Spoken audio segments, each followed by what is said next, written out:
So the effect we're going to try to make today in geometry nodes is a sort of sticky fluid effect. We're not actually going to run any fluid simulations. We're just going to fake everything. The idea is that the fluid's going to shoot out and stick to a surface and maybe drip down a little bit. Don't ask me what you would need this effect for. You know what we're using this effect for.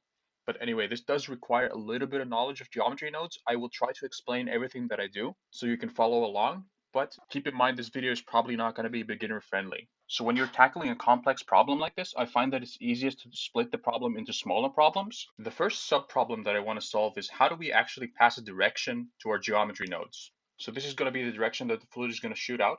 Now, obviously, we could hard code the direction, but we want this to be a usable effect so that we can actually drop it into our scene and actually use it. So anyway, let me show you my solution. So the way I usually like to do this is by creating an empty, and we're going to have the rotation of the empty basically give us the direction in the geometry nodes. So to start with create an empty, since we want the empty to represent the direction, I think the single arrow is the best option. Note that the empty starts by pointing in the Z direction. This is going to be important. Once the empty has been created, hop back into the geometry nodes tab and add a object info node and pass in the empty that we just created. So if we just wanted the rotation of the empty, we're basically done. The object info node gives it by default. But I find that in many cases, we also want a vector that points in the direction of the rotation. So to create this direction vector, we're going to pass in the rotation to a vector rotate node. And as for the vector, we're going to pass in a vector that points in the positive Z direction. This is because the empty starts by pointing in the positive Z direction. So the rotation of the empty is relative to that direction. So that's the first step complete. Look at us. But we got to keep going. So let's do a couple of things to set up our scene a little bit. So I made this little test object for our scene to have a collider. You can make whatever object you want. Two things we want to do for convenience is we want to scale the empty so that the arrow is a little bit bigger so we can see it properly. And the other thing we want to do is set a copy location constraint on the empty to copy the location of the fluid. So that way we can see exactly where the fluid is going to come from and where it's going to go. Next, I'm going to create the trajectory for the fluid using a curve. So delete the geometry input node and add a Bezier curve. We want to set up the handle such that the trajectory of the curve follows a ballistic trajectory. Set the start of the curve to be 0, 0, 0. So it's going to start at the origin of our object. And set the end of the curve to be the direction vector that we just calculated. We want to multiply this direction vector so that the curve trajectory has the correct length. So add a vector math node and set it to multiply and multiply by the amount that you want. To make the trajectory look like it's ballistic, we want to add a Z offset to the end handle. Add another vector math node, set it to subtract, and subtract some kind of Z offset that seems right to you. Next, we want to work on the control handles. If you don't know how they work, basically the handle and the vertex at each end of the curve define a line segment, and the curve tries to be tangent to that line segment. Armed with this knowledge, we understand that the start handle should be tangent to the direction vector, and the end handle should be tangent to some sort of vertical direction that looks right to us. So for the start handle, you just want to subtract some multiple of the direction vector. And for the end handle, you want to take the same location as the end vertex, and you want to push it up and back along the curve. Doing this will give you this kind of result. So the next problem is that we want to calculate the collision point of the curve and the collider. To do this, we're going to need a little bit more resolution on our curve. So let's use a curve resample node and set it to something like 100. I honestly don't know if there's a simple way to do this, but let me show you how I did it. So as a stepping stone to calculate the collision point, we're going to calculate a selection of the points that lie after the collision point. So to do this, add an object info node again and pass in the collider. Then pass that geometry into the geometry proximity node. Pass the distance into a math node set to less than, and set the threshold for what you want to consider a collision here.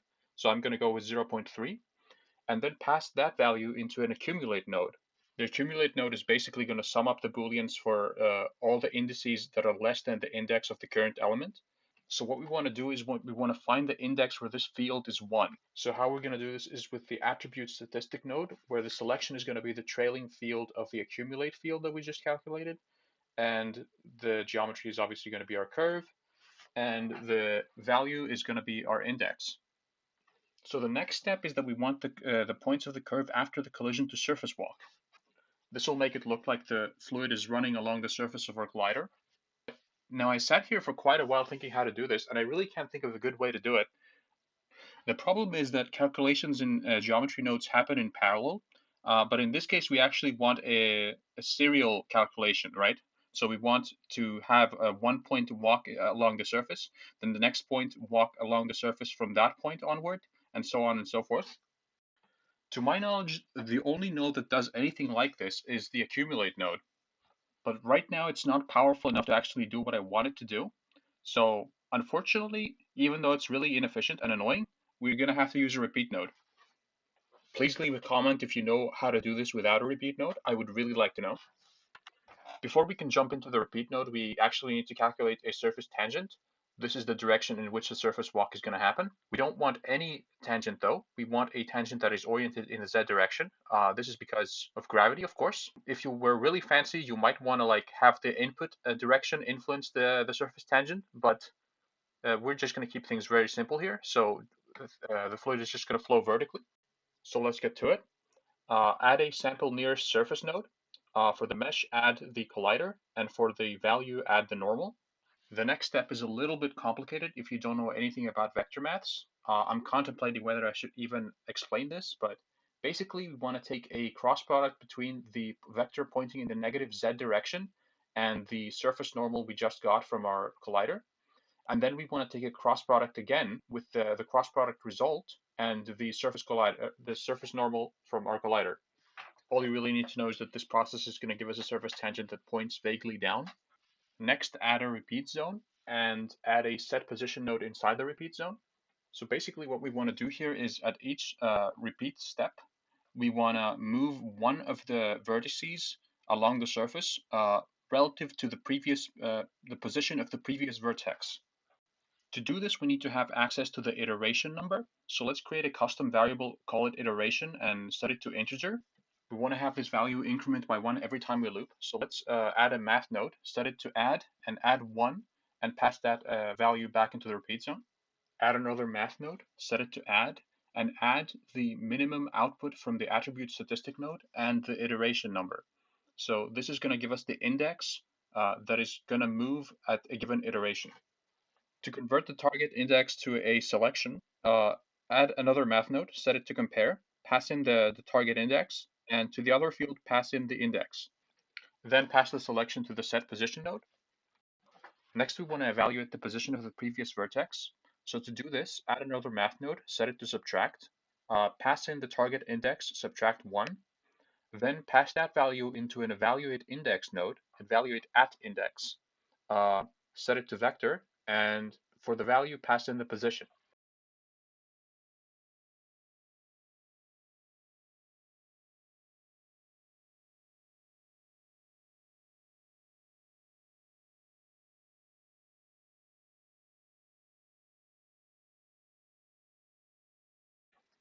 We're almost done with this step. We just got to plug things into the right place.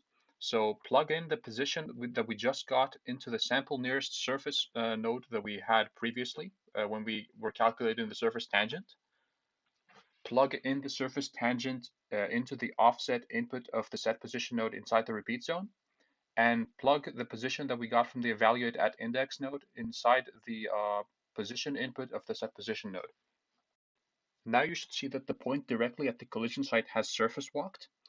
If the direction of the surface walk is incorrect, so if it's going up like me, don't worry. You just need to change the order of the vectors in the cross product.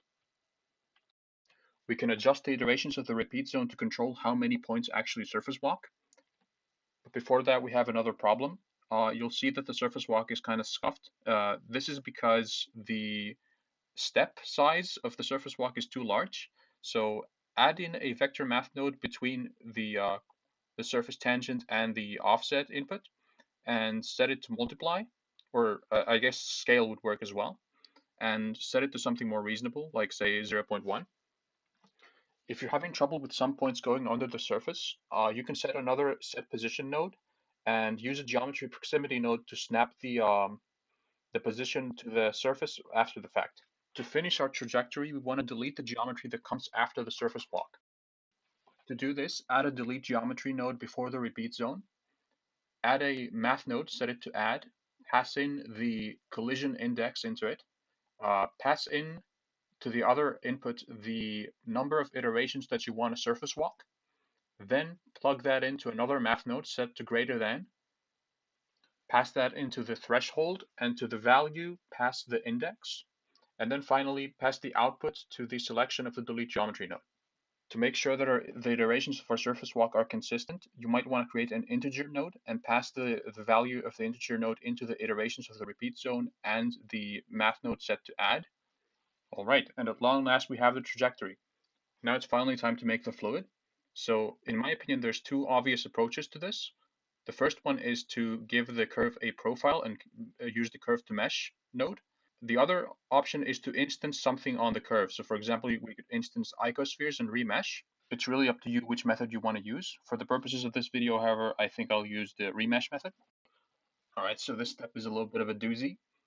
Add a set curve radius node, add a map range node, and add a spline parameter node, and plug in the factor to the value input of the map range node. Now add two math nodes, set them both to add, then add a value node, set it to 0, plug the value node into both math nodes, set the other values of the math nodes to 0.8 and 1 respectively, then plug the math node with the 0.8 into the from minimum input of the map range node, and plug the other math node into the from maximum.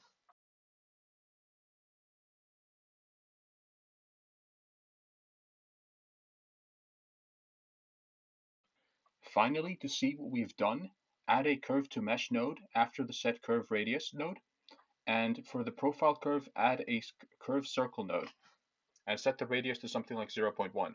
Now you'll see as I play with the value node that we created, it almost looks like there's some kind of strand going along our curve.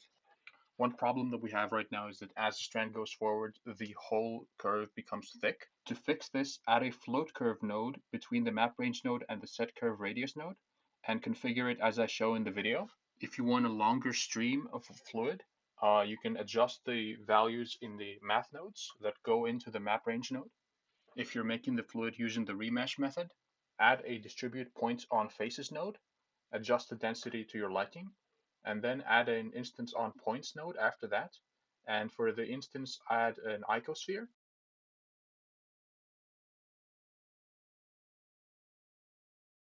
For the remesh, add a realize instances node, then a mesh to volume node, and then a volume to mesh node. All right, we have our basic fluid now. You can mess around with it more if you want. For example, by varying the size of the icospheres or by distorting the surface with a noise texture. But for the purposes of this tutorial, I think this is fine. All that's left is the animate fluid, so let's do that next. One thing that's going to be useful here is to figure out what the spline parameter is at the point of the collision. So let's find that out real quick. So add a reverse curve node after the repeat zone. Add a sample index node and pass in the reversed curve into the geometry. To the value, pass the curve factor from a spline parameter node, and to the index, pass the same integer value that determines the number of iterations in the repeat zone. Next, add another math node, set it to subtract, set the top input to 1, and to the bottom input plug the output of the sample index node. Then add another math node, set it to multiply, plug in the value of the math node we just created, the subtract one, and plug the output of this math node into the two math nodes that go into the map range node. By the way, you should change those math nodes that go into the map range node into subtract nodes now, and you should unplug the value node before you do this previous step. So this multiply node we just created is going to be the controller for our animation. When it's set to 0, the fluid is going to be at its initial position, and when it's set to 1, the fluid is going to be at its final position. Now add a scene time node and another math node. Set the math node to divide, and to the top input place the frame output from the scene time node. And then to the bottom output, place the number of frames that you want the animation to take.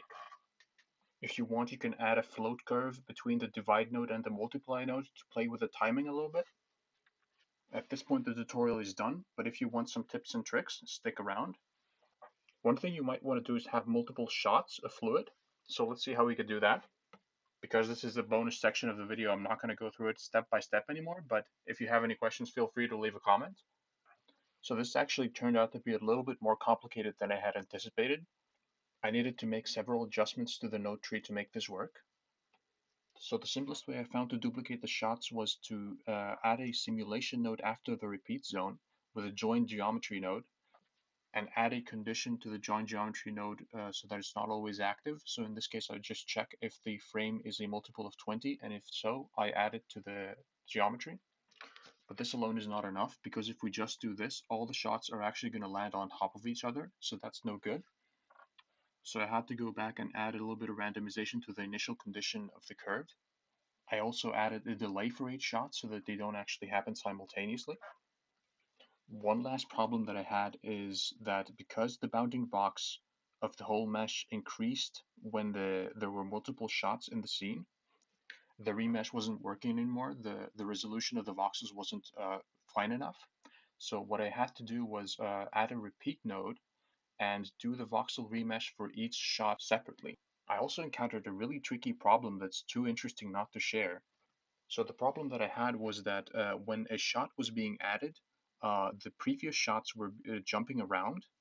After some testing, I narrowed down the cause, and I figured out that it was actually the distribute points on faces node that was causing it.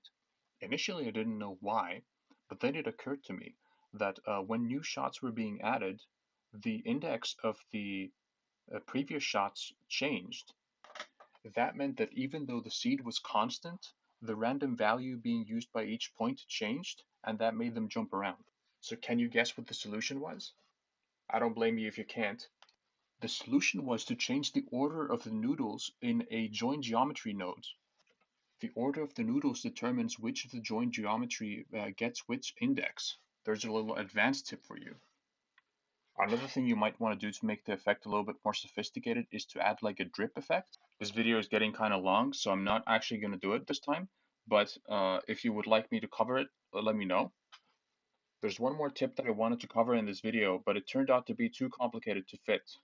I think it's actually interesting enough to make a bespoke video on it, so look forward to that. It'll probably be the next video on the channel if I can figure it out. The topic of the video is going to be how to rig procedural meshes, particularly in the case of geometry nodes. But anyway, look forward to that. If there's something that I missed, please let me know. And with that, I'll see you next time.